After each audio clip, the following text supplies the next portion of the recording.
नमस्कार दोस्तों, आपके एजुकेशन ज्ञान अड्डा से बाय बी के सर के द्वारा।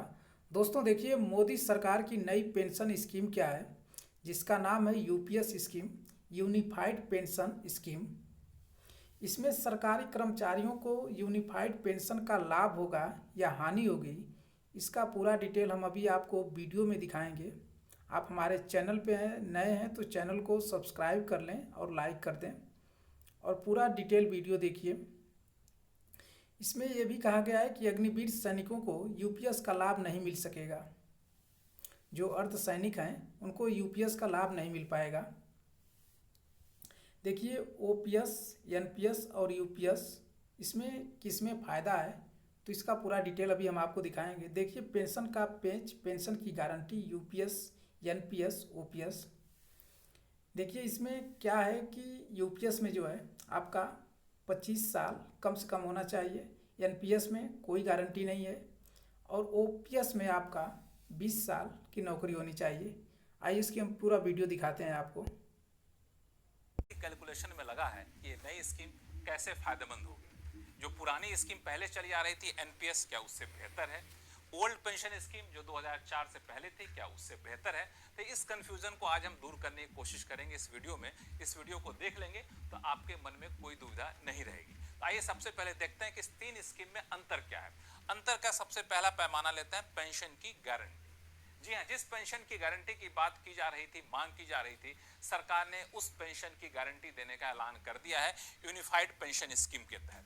इसमें यह कहा गया है नई स्कीम में कि आपको कम से कम 50% तो पेंशन मिलेगी, 50% से ज्यादा भी मिल सकती है। लेकिन 50% किस चीज का? तो 50% आपको आपकी जो बेसिक सैलरी रही है, औसत मासिक बेसिक सैलरी, यानी जिस दिन आप रिटायर कर रहे हैं उससे पिछले के 12 महीने में आपको जितना सैलरी मिली है उसका बेसिक सैलरी का औसत निकाला जाएगा और उस औसत मासिक बेसिक सैलरी का कम से कम 50% आपको पेंशन मिलेगा। इस बात की गारंटी नई स्कीम के तहत होगी। कम से कम बोल रहा हूं, अगर शेयर मार्केट की हालत ज्यादा अच्छी रही, रिटर्न बेहतर हुआ तो यह पेंशन की रकम बढ़ सकती है। लेकिन शर्त है कि कम से कम 25 साल की नौकरी आपकी होनी चाहिए। अब आप पूछेंगे 25 साल से कम है तो क्या होगा? तो 25 साल से कम है तो 10 साल तक की नौकरी अगर है, 25 साल जितना कम होगा उसी हिसाब में ये 50% वाली रकम जो है वो उसकी गारंटी कम होती जाएगी। अब कहें कि इससे पहले क्या था, तो एनपीएस, इसके तहत कोई गारंटी थी ही नहीं पेंशन की गारंटी। हाँ, 2004 से पहले जो ओल्ड ओपीएस थी, ओल्ड पेंशन स्कीम, वहां पे गारंटी थी। हालांकि वो गारंटी अलग थी। गारंटी अलग इस मायने में थी कि वहां पर यह था कि जितना आप आखिरी महीने की सैलरी विड्रॉ कर रहे हैं, ले रहे हैं रिटायर होने से पहले, उसमें बेसिक सैलरी और डीए को दोनों को जोड़ दिया जाए। जो रकम आएगी उसका 50% आपको पेंशन मिलेगी। लेकिन ध्यान दीजिए, यूपीएस में कह रहे हैं मिनिमम पेंशन, यहां कह रहे हैं सिर्फ 50%। यानी ये 50% से ज्यादा भी हो सकता है, लेकिन यहाँ पे 50% से ज्यादा नहीं हो सकता, ये बिल्कुल तय है। वहां पे कम से कम 25 साल की नौकरी होनी चाहिए, यहाँ पे कम से कम 20 साल की नौकरी होनी चाहिए। ये एक अंतर है ओपीएस और यूपीएस में। अब आगे आपको सुलझाते हैं मामला, वो है कंट्रीब्यूशन का। जी हाँ, कंट्रीब्यूशन भी एक बड़ा दिलचस्प मामला है। जो यूनिफाइड पेंशन स्कीम है, वहां पे सरकार ने कहा है कि हम अपना कंट्रीब्यूशन बढ़ा रहे हैं। चूंकि एनपीएस के तहत सरकार 14% कंट्रीब्यूशन देती थी और कर्मचारी को 10% देना पड़ता था। अब ये यूनिफाइड पेंशन स्कीम के तहत सरकार 14% नहीं, 18.5% कंट्रीब्यूशन देगी और कर्मचारी 10% देते थे, अभी भी 10% देंगे। लेकिन ओपीएस देखें तो ओपीएस का मामला बिल्कुल अलग था। ओपीएस के तहत कर्मचारी को कोई कंट्रीब्यूशन नहीं देना पड़ता था, सिर्फ और सिर्फ सरकार ही वहन करती थी पूरा खर्चा। ये इसकी खासियत थी। अब आप आइए अगले हिस्से में, वो है मिनिमम पेंशन। जी हाँ, मिनिमम पेंशन का मतलब ये हुआ कि कम से कम कितना पेंशन मिल जाएगा। तो यूनिफाइड पेंशन स्कीम के तहत मिनिमम पेंशन 10,000 रुपए रखी गई है, अगर आपकी सैलरी, आपकी नौकरी कम से कम 10 साल की हो चुकी है तो। एनपीएस के तहत मिनिमम पेंशन का प्रावधान था ही नहीं। ओपीएस यानी ओल्ड पेंशन स्कीम जो 2004 से पहले की थी, उसके तहत मिनिमम पेंशन 9,000 थी, नई में 10,000 में, ओल्ड पेंशन स्कीम में 9,000 थी। यहाँ पे 10 साल की नौकरी की शर्त थी, यहाँ भी 10 साल की नौकरी वाली शर्त बरकरार है। अब आइए, अब एक अगला मुद्दा है, वह है फैमिली पेंशन। किसी पेंशन धारक की मृत्यु हो जाती है, अगर आश्रित रहते हैं तो उनको भी फैमिली पेंशन मिलती थी ओल्ड पेंशन स्कीम के तहत। जो पेंशन धारक थे, जितना आखिरी पेंशन उठाते थे उसका 60% उनको मिलता था, उनकी फैमिली को। अब एनपीएस में ये प्रावधान नहीं था, यूपीएस में प्रावधान फिर से वापस ला दिया गया है। वहां भी फैमिली पेंशन 60% मिलेगी आखिरी पेंशन का, जैसा कि ओपीएस के तहत मिलता था। तो यहाँ पे ओपीएस और यूपीएस दोनों एक समान है। अब आप आगे आइए, वह है एक मुश्त रकम।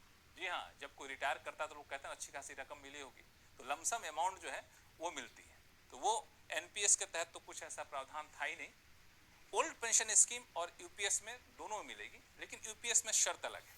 यूपीएस जो नई स्कीम है उसमें यह कहा गया है कि आप एक महीने की जो मासिक बेस सैलरी है, उस मासिक सैलरी का 10वां हिस्सा आपको मिलेगा हर 6 महीने की नौकरी पर। यानी 6 महीने की नौकरी की अवधि के बराबर एक मासिक सैलरी का 10वां हिस्सा, फिर 6 महीने की नौकरी के बराबर एक मासिक सैलरी का 10वां हिस्सा, ऐसे कैलकुलेट किया जाएगा। तो एक मुश्त रकम ऐसे आपको मिलेगी। ग्रेचुटी पे कोई फर्क नहीं पड़ा, ग्रेचुटी आपको मिलेगी मिलेगी। ये एक मुश्त रकम मिलने के साथ ही मिनिमम पेंशन पर कोई असर नहीं पड़ेगा। ओपीएस के तहत क्या था? ओपीएस के तहत मामला अलग था। ओपीएस के तहत यह था कि एम्प्लॉय ने अपनी नौकरी के दौरान जितना भी कंट्रीब्यूशन किया है पेंशन में, सारे कंट्रीब्यूशन ब्याज समेत तो उसको मिल जाते थे, इसलिए मोटी रकम मिलती थी। तो एम्प्लॉय के कंट्रीब्यूशन का 100% ओपीएस के तहत एक मुश्त रकम के तौर पर मिल जाती थी। ग्रेचुटी भी मिलती थी, और उसमें एक और प्रावधान था। लंबे अर्ज की मांगों के मद्देनजर केंद्र सरकार ने शनिवार की शाम यूनिफाइड पेंशन स्कीम को हरी झंडी दिखा दी है। इलेक्ट्रॉनिक और इंफॉर्मेशन ब्रॉडकास्टिंग मिनिस्टर अश्विनी वैष्णव ने इस बारे में जानकारी देते हुए बताया कि ये योजना साल 2025 के अप्रैल महीने से लागू होगी और इसका सीधा फायदा केंद्र के 23 लाख कर्मचारियों को मिलेगा।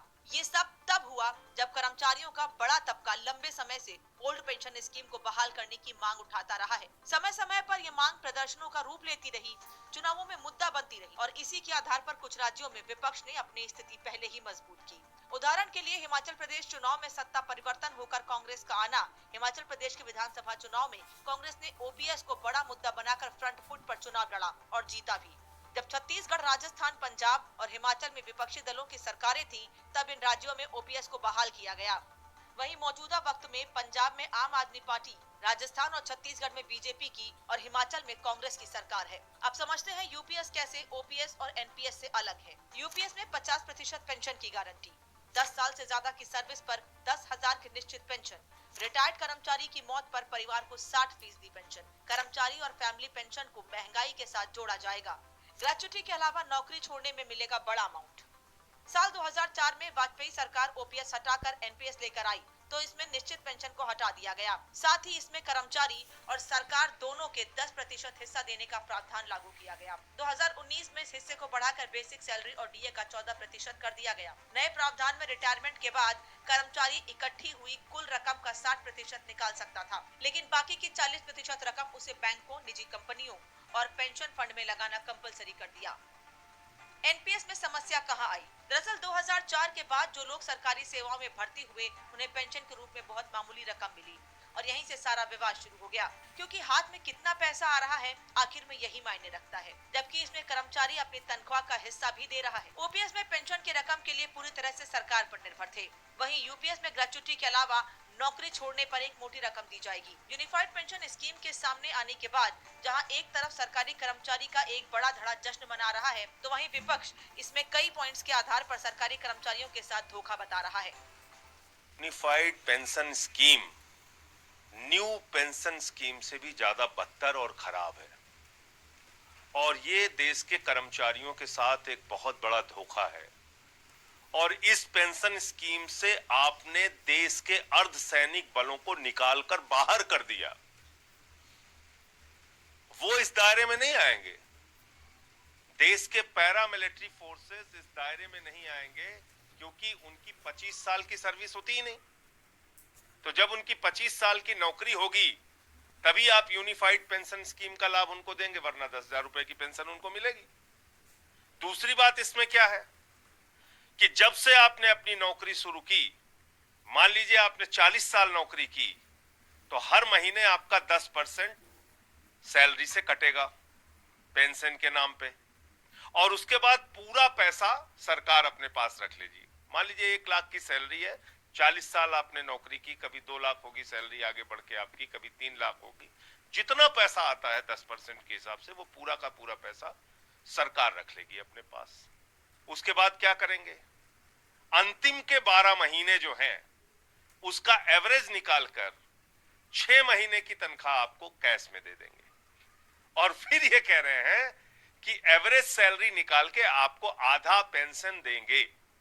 पहले तो आपने एक बहुत बड़ा अमाउंट कर्मचारियों का मार लिया, लाखों रुपए जो अपनी पूरी जिंदगी में उनकी 10% कटौती के नाम पे इकट्ठा होगा। जबकि डिविजनल रेलवे मैनेजर ने बताया कि